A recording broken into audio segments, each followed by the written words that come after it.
Glória a Deus! Aleluia! Eu louvo a Deus e glorifico, exalto e dou graças ao Senhor dos Exércitos, porque o nosso Deus é fiel e Ele é bom. E você sabe o que a palavra de Deus nos diz no livro de Salmos, o capítulo é o 115 e o versículo é o 11? Vós, os que temeis ao Senhor, confiai no Senhor. Ele é o vosso auxílio e o vosso escudo.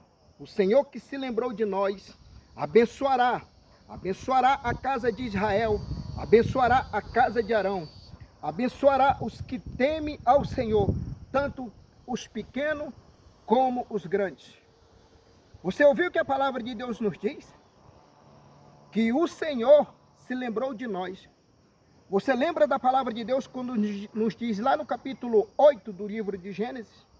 Deus se lembrou de Noé e de todo animal, de toda a res que estava com ele dentro da arca.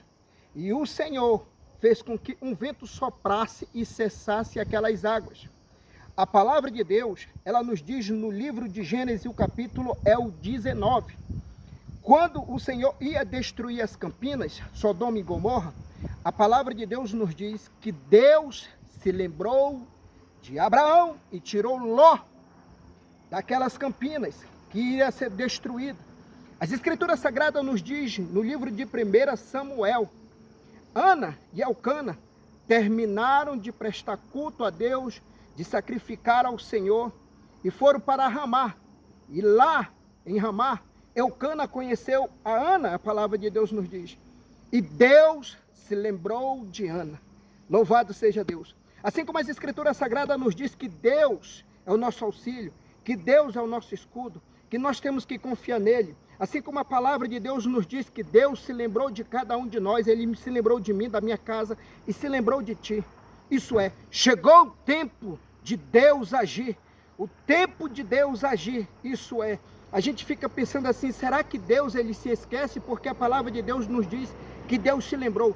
Deus ele se lembra, sabe como eu lembrar de Deus? É o tempo de agir. E a palavra de Deus diz que agindo Deus, quem impedirá? Ninguém pode impedir do agir de Deus na tua casa, na tua família, no meio dos teus.